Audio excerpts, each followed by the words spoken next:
So, you've built your empire, you got the city on lockdown, and you're making more money than a small country. Hey, congratulations, you're filthy rich. But how do you stop the do-gooders digging in your pocket and stop the pigs from pulling you over?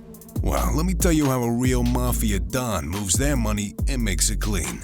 Oh, and if any of you's IRS folks is watching, hey, keep in mind this is all purely hypothetical, of course, Anyway, now keep it quiet and listen, will ya? I'm gonna show you the 10 ways to move money like a crime boss. Number 10, Smurfing. I ain't talking about those little blue fellas when I talk about Smurfing, although it does involve low-level minions working on your behalf. To shift the big numbers, divide it up into smaller amounts. The type of number that, isn't gonna draw any unwanted attention, if you know what I mean. Then, have your underlings, or Smurfs, buy cashier's checks and money orders for, let's say, $5,000 at various banks across the country. They would bring the checks to you, and you deposit it into an account with the money destined for somewhere exotic and offshore, like Panama or Colombia.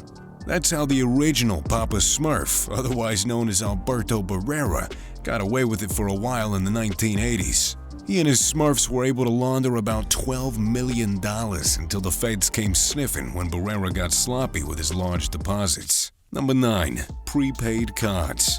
Here's one that's popular among online scam artists, but also works for us more, traditional businessmen.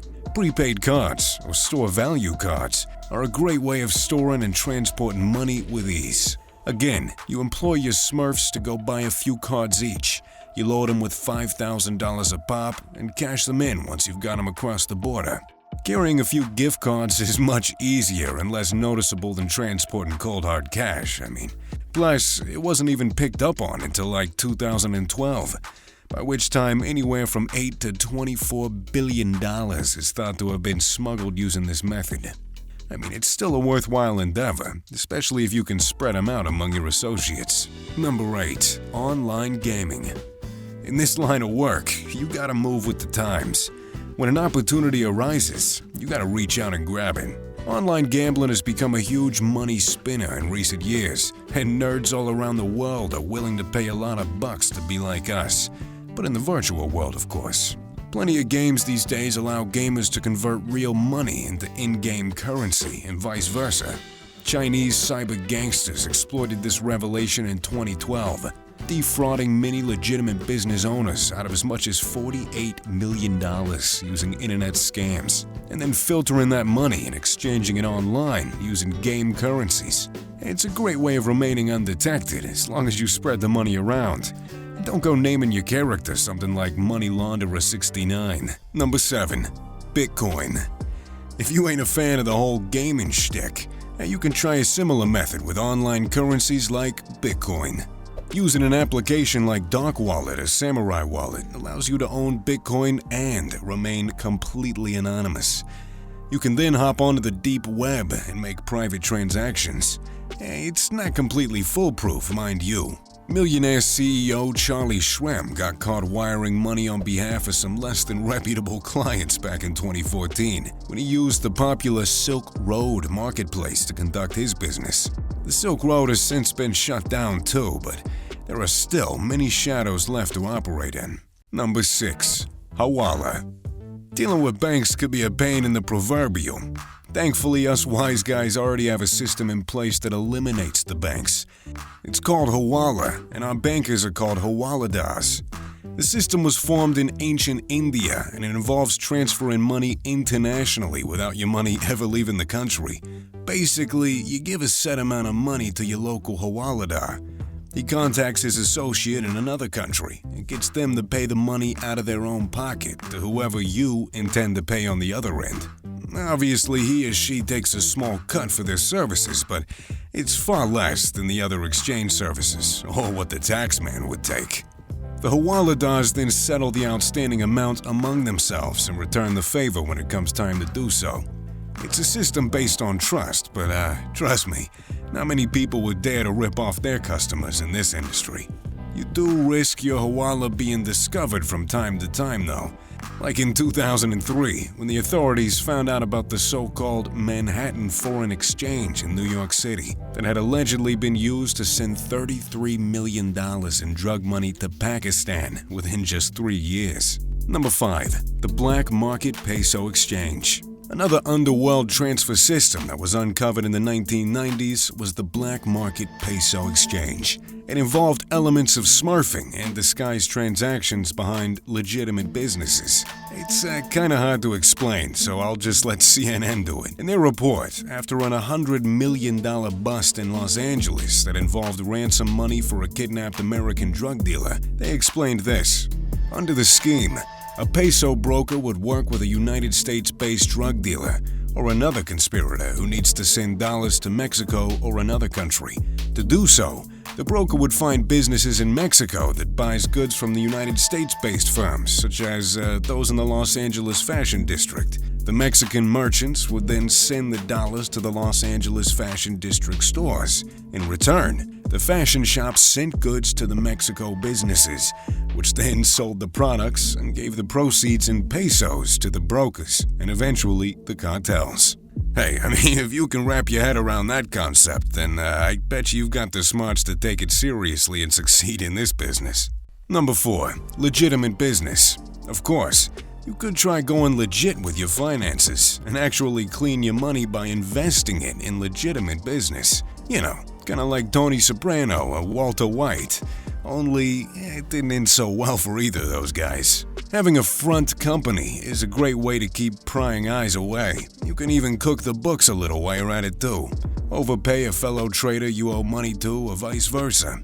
Just like Hong Kong-based businessmen George Lee and John Kong used to do. Hey, until they were caught anyway. Lee would pay Kong $500,000 for airline parts that realistically cost $50,000, with the additional $450K accounting for all the drugs that came a part of the package. Number 3. Shell companies.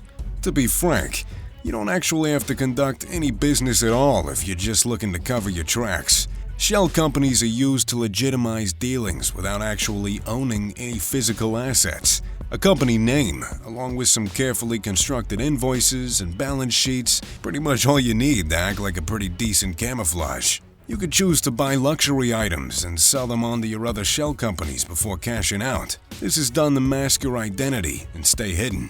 Mind you, Spanish dealer Lopez Tardon tried this in Miami for 10 years between 2001 and 2011, buying 13 luxury condos, 17 high-end cars, all through a shell company. However, this was enough to put him on the radar, and he was sentenced to 150 years in prison for it. I mean, that's a little ridiculous. Depending on your ethics, you could follow in the footsteps of all Russian top dog Semyon Mogilevich, dubbed by the FBI as the most dangerous mobster in the world. He convinced investors to cop up $150 million to invest in his shell company, and that was all thanks to fake business reports and bogus stock market listings. Even though the FBI finally cottoned up to all Don, he was safe and sound in Russia, and he still lives free as a bird on the outside. Number 2. Horses. If you fancy a bit of gamble, why not try your luck with horses? It's easy for money to change hands and go missing in the betting arena. I mean, you could even set up your own stable and race horses, either by playing by the rules or not. Studs and mares can be worth a lot of money, not to mention a share of the race winnings if your horses perform. Hey, take the Trevino brothers, for example. They belonged to the Los Zetas cartel and invested heavily in American horse racing. They racked up $28 million worth of assets, including their own 140-acre farm and over 500 horses worth $12 million alone. They could have stayed in the business a long time, but they got cocky. Let's just say that calling their horses names like Number One Cartel might not have been the brightest idea they had. Now, my earlier warning about naming your online avatar makes a little more sense, right? And number 1. Used cars. You know, they say to never do work with animals or children, so perhaps working with any used cars will be a little bit more successful. It certainly was for old Hezbollah, the Shia Islamist political party and terrorist group, according to the United States. In 2011, the DEA and U.S. Treasury Department found that Hezbollah had used dodgy funds to buy $329 million worth of used cars from 30 American used car dealerships. The group then shipped the cars to West Africa, where they were sold, earning Hezbollah lots of laundered money, which they siphoned back home with some help from the Lebanese-Canadian bank based in Beirut. And hey, most people say used car salesmen are deadbeats. You might want to think twice about that one. Anyway, that's all I got for you today. There's 10 ways to move money like a crime boss. Now, go spread the word and share this video with the rest of your crew.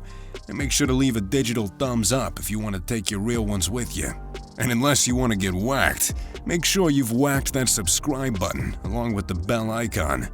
I'm gonna upload videos like this on the regular, and I expect you to be here, or else. And since you've shown me some respect by watching till the end of the video, you've earned a bit of mine, for now. Thanks for tuning in, you bunch of wise guys and gals, and I'll see you on the next one. Take it easy.